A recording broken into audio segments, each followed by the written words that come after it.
And this is kind of a slide I added last night because I was listening to these very fascinating discussions of how we rebalance academia, and academia specifically in STEM subjects. And to me, it felt very much like the conversations we hear in many other industries. The oil and gas industry, professional services industries, they have all had these conversations around how we shift practices, how we enact effective leadership to shift gender forward and to accelerate progress.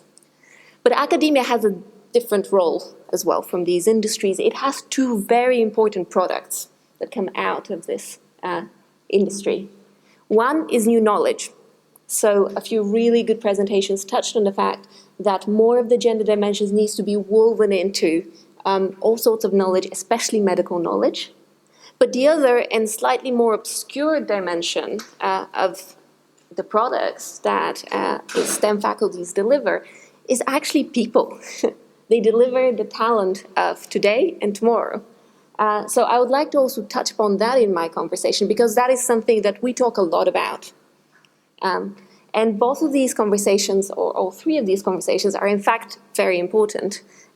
But my presentation will actually go across primarily the development of talent and the role that academia has in that, in STEM talent.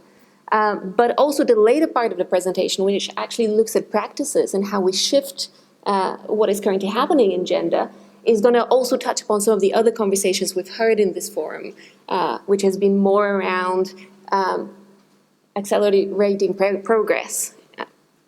So let me tell you a little bit more first about the forum, and then the different insights and practices that we've come to through nearly, well, more than 10 years of work. So the World Economic Forum, and specifically the part I'm embedded in, the System Initiative on the Future of Education, Gender and Work, is a platform looking to change the state of the world by convening leaders to talk about the best solutions and really galvanizes public-private cooperation. We do so through systemic leadership. Increasingly, we look at it through thematic areas, and education, gender, and work is the key area that looks at talent. So what are we trying to do? By calling people talent, we're not trying to objectify individuals. We're trying to make sure that what they have as potential is realized for the benefit of both the economy and society. And we're trying to look across this whole domain to make sure that there is equal distribution against gender and age. And gender is very important to us because it's part of our DNA. Our System Initiative was born in the context of a community of women leaders who wanted to have a conversation about the talent and potential latent within all women, and the missed opportunities created when you don't optimize this domain. So we do so by facilitating an ecosystem of leaders, developing insights and analysis, and driving action. So the common components of any activity. And we've developed some very strong tools in this direction. We believe that it is important to measure, understand, and strategize. Our knowledge products look globally. They situate countries in relation to their region, to their neighbors, but also to everybody across the expanse of the world. And we also do forecasting. Yes, we can measure what happened in the past and what is currently the status quo, but what is going to happen in the horizon of the next 5 to 10 years, and how can we shift that towards a better direction? So we have 3 categories of tools. One is benchmarking, and the Global Gender Gap Report is one of our key tools that looks at gender gaps. We have a 10-year, 11-year actually now, progression line that looks at the speed at which gender gaps are closing. It's not very fast.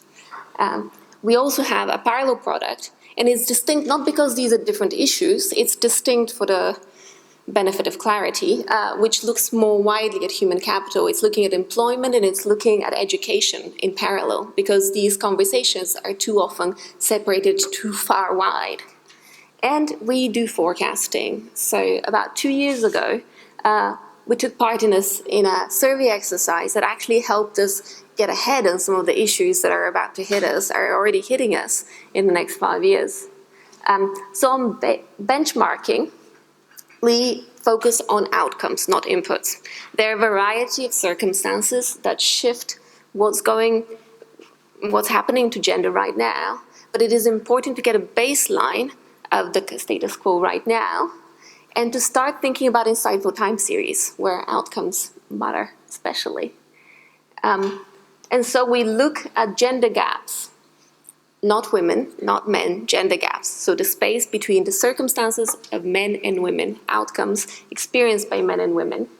And we accompany this with a focus on education, health, and the political sphere to get a fuller picture. On the human capital side, we look at education and employment, and we have a more minor dimension on gender. We use international statistics, but we're coming up against their limitations. International statistics are amazing. They give us global coverage. They allow us to compare country to country with no bias. And they're widely recognized, so everybody understands that they've been measured with the same criteria in mind. But they're slow to update. There is limited nuance, and it's quite hard to respond to the speed of change. So we have a partnership with LinkedIn, who, from their position as a platform for professional networking and establishing your profile in the wider world, are able to highlight some of the issues that are maybe missing in the conversation. And we'll be showing you more of that data later on. And within the international statistics system, we lean on some very heavy lifting that the ILO, the International Labour Organization, and UNESCO are doing on setting a common set of standards. Let's move on to forecasting. So with forecasting, we've used surveys to establish some of the trends currently in effect. And there, we're surveying employers about their perceptions of what is happening to their industry, what will happen to their workers, and the needs they have right now. So we produced one survey that then fed into 2 products, one looking at the future of jobs more widely, and one breaking this down into industry gender gaps, so really taking an integrated gender perspective across the board.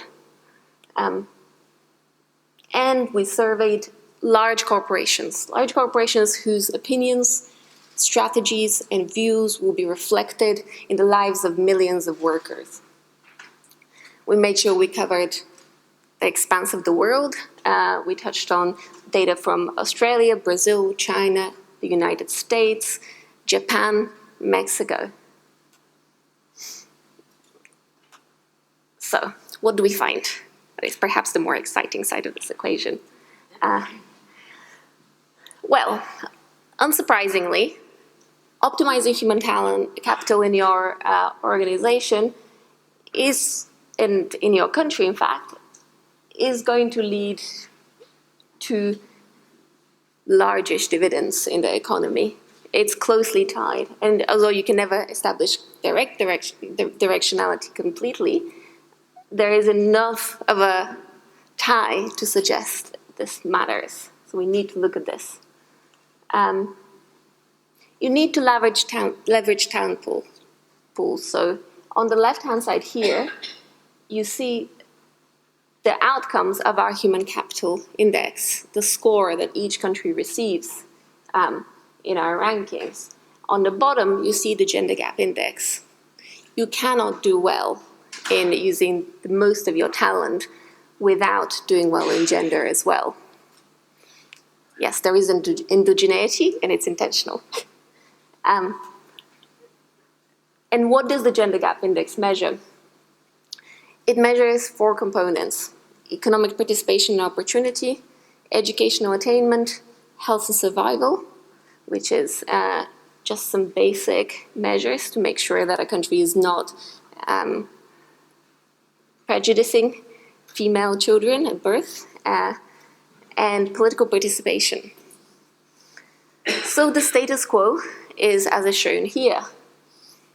We're not doing very well in political participation. We're also not doing very well in economic opportunity, but we have a stock of healthy, well-educated women. If you look at Germany, where we're currently based, this is how we'd usually rank it. It's ranked 13, so it's doing quite well. So the way it plays out is the usual, some of the common patterns we see in education. There are some gender gaps, but it's generally doing quite well. Health and survival similarly. But then the trouble comes when you get to economic participation and opportunity. There, we see a labor force participation gap. Women are not taking part in work to the same rate as men. As with a lot of developed economies, Germany has a small gap when it comes to professional roles. Women are doing skilled roles because they're well educated and then getting there. But when it comes to senior managers, the gender gap remains large. And when it comes to the perception and measure of wage equality, there's still some way to go. Underlying this are a host of different circumstances. There is the economic leadership roles that women are able to take across enterprises. There's the circumstance of how we set up the system of care. There is the circumstances of how we educate women. So you see STEM graduates, 12% for women, 42% for men. And this is part of what we're talking about. In fact, there is a variation in performance in the global rankings. There are some countries that do very well. Nordic countries top the ranks, and a few other countries have performed exceptionally as well. But the largest range is in political empowerment and economic opportunity. And we are focusing especially on trying to shift the economic opportunity gap. Because what we're seeing is that the economic pillar is not budging. We're not closing that gap. The political gap is very large, but it's changing. We see more women leaders. The economic gap is doing this. So, countries are investing in women. There are women who have all the capabilities to succeed. But nobody is reaping the rewards, neither the economies that women are part of or the women themselves. In fact, the typical gender gap looks like this. Women, on average, as a global estimate, get paid half of what men get paid. And they actually work longer hours than men do, but most of it is unpaid. So the data you see at the top, it comes from the OECD, which measured the minutes per day spent on different activities across the world, and found that women are very hardworking, we just don't get paid for it. And of course, there is the stubborn leadership gap. So, talent pipeline, leaky or missed opportunities, this is the circumstance that most of us face. And what we're trying to shift is what is in the left quadrant over there. Highly educated women, countries where you have a lot of female capacity, but it's wasted. And the relationship between that waste and the amount of unpaid work done by men and women as a ratio is very strong. So this is again that same piece of data, but on the left-hand side, you see the gap between the unpaid work done by men and women and the economic gender gap. So we're not just talking about the amount of work that women do, but the relationship between the amount of work that women do in the home and the amount of work that men do in the home. Because we're not trying to say that women shouldn't do care work. Of course, all of us are happy to care for our close ones, But there is a lack of balance here that points to a segregation of gender roles. And that segregation is also there in the kind of work we do, as a lot of speakers in this Congress have highlighted. Women are represented in certain professions more than in others.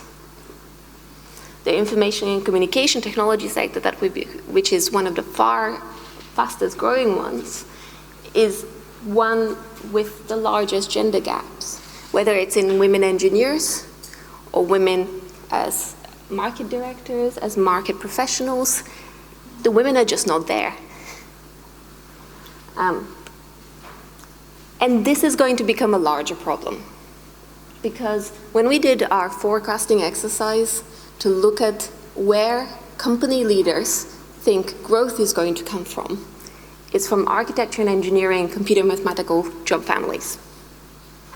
And those are the ones which have the least amount of women.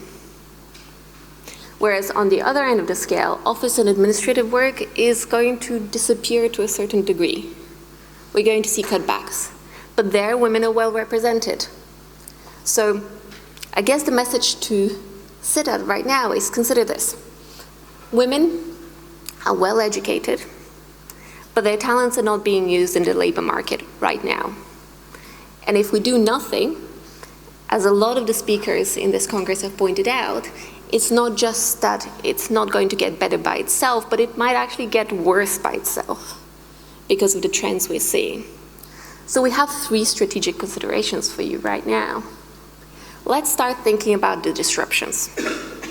So part of our exercise of serving business leaders was to try and understand the changes they believe are going to happen to the labor market and what drivers are going to be there. So you can't quite read this, but you have a host of technological and demographic and socioeconomic changes. On the technological side, you have things like mobile computing and Internet of Things, robotics. On the demographic side, you have both positives and negatives.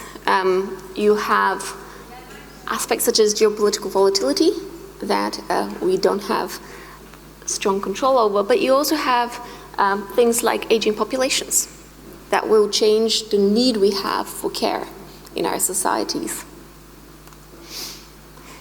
Another perspective to take is to understand STEM pathways through different degree categorizations and also how those feed into a variety of industries. So like the presenter from this morning, we can see that there are actually 3 different families of degrees that we can speak to in STEM, and they're very different. And one aspect of how they're very different is that they actually feed different industries. So here, this is part of our partnership with LinkedIn. For the Middle East region, we highlighted the way in which different degree-trained professionals go into different industries. And it's what you'd expect, but I would like us to focus on it for a moment. In ICT, people are more likely to go into the ICT sector, mostly in software engineering, but also in hardware engineering. In natural sciences and mathematics, people spread across the board, and there is a strong focus on health and pharmaceuticals. In engineering, manufacturing, and constructions, a lot of people become engineers. But there are a host of other service industries, so including oil and energy. So each degree cluster has its own stakeholder industries, which care about the talent that is being produced there. And they all have their own genre, their own distinctive flavor. And we need to start understanding and talking about this. And finally, gender is a strategy for businesses. And it's a bipolar strategy. On the one hand side, it's about the fact that women's empowerment is actually good for business. You can tailor products to women. Women are a larger force in the market than ever before. And a lot of businesses, especially consumer sector ones, recognize this. But on the other side, most industries recognize that women are an untapped talent pool. And in a time of demographic shifts and talent shortages, it's one that needs to be examined more closely. So let me tell you more about what we're doing to drive gender parity. We've done a lot of analysis. We've got 10 years, 11 years in fact, of it. We're starting from the understanding that both the public and private sector care about this. The private sector cares about it not just for fairness and equality reasons and due to external pressure, but also because most business leaders are starting to recognize that there are dividends to their businesses from the expansion of their talent pool to include men and women.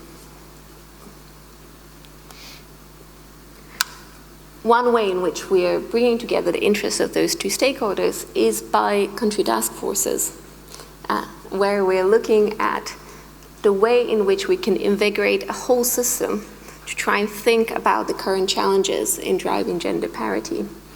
So we piloted 3 country task forces in 2012 and started another one in 2014 that looked at ways to leverage the opportunities to all stakeholders in a country towards improving gender parity.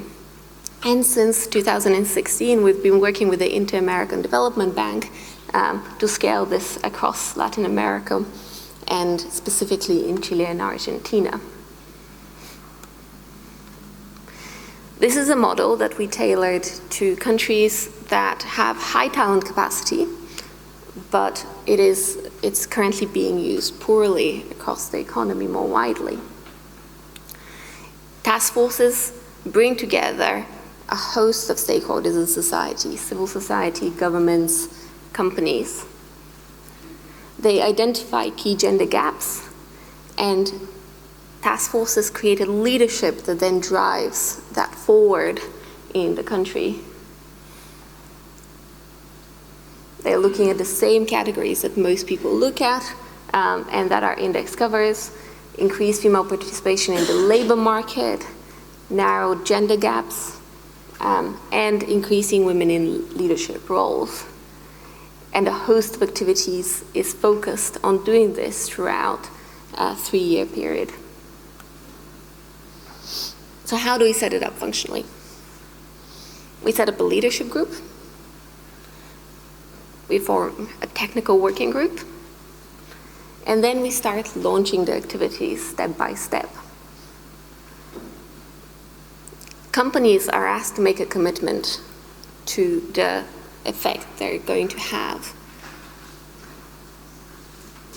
And of course, the final stage of this is really measuring that there is impact from these activities and adjusting activities accordingly. And after this is done, you rinse and repeat, as the presenter this morning mentioned. You make sure that this is driving action, and you catalyze the network effects of having a variety of companies and government actors willing to do this together. So the power of this model is really in bringing together different stakeholders and making sure they can learn from each other's successes and prevent each other's failures. The forum role in all this is as a convener, as an institution that provides and will continue to provide knowledge and insights, and as a platform for thoughtful dialogue on the way to shift initiatives towards further impact. So let's get to some of the meat before we wrap up. What can you do? We've been at the theoretical level. We've been at the organizational level. Let's go to the bare bones of the different initiatives you can put into place as practices within your workplace. Well, we've divided it into 3 aspects: commit, embed, and scale. What is it to commit? First, you have to get leadership buy-in. You have to communicate the rationales for doing this. And as most companies find out when they start asking themselves about gender, you have to understand where you stand, because few people do. That means measuring your wage gaps, measuring your pipeline gaps, and along with that, setting targets about where you want to get to. Part of that process is also acknowledging that bias exists to begin with. So setting up a consensus that this is something that is out there and that is affecting your business. The second part is really making gender parity part of the DNA of your organization. And it's not just a program, it's actually shifting business practice. So, evolve performance reviews. What do we mean? Well, you might have heard of research that shows the variation in language in the performance review of a man and a woman. This was some really interesting research that came out last year. Women get told you have to think a little bit about how you're aggressive. You have to scale back. They get told you're very cooperative. Men get told you're a go-getter, you have some room for improvement, but boy, can we give you some stretch goals.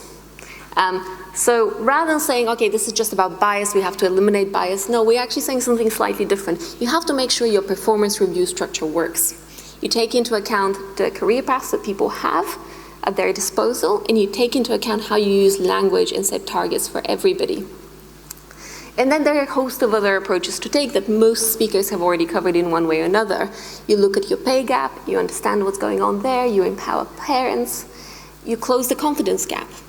So if you need training and confidence, you provide that. You eliminate sexual harassment. We haven't talked about this, but it's also very important. And you do go to the top and set an example with your board. And I'd actually like to talk about one example in there that we took from the public sector Lead with Gender Awareness. You only have 3 minutes, yeah. So... But we can always pursue questions with her after, right? Yeah. So go on, go for it, Vesselina. So just a quick one on this one. This is actually really interesting, and it's being implemented in Sweden in the government. Next time you set up any budget, ask, can you give me a gender analysis of that budget? It doesn't need to be a budget on gender, but how will it impact women? Because if women are really 50% of your workforce, that's one of the analyses that matters. And just on the other side of the spectrum, we have more scaling initiatives like campaigning with public opinion, collaborating with government, because there's only so much you can change on your own. Care policies are set at a government level. And investing in entrepreneurship, thinking about new platforms and other such approaches that you can read more about in the toolkit, and I won't go into detail. That might give me 1 minute for a question. Okay. So thank you very much. Yes, thank you. Again.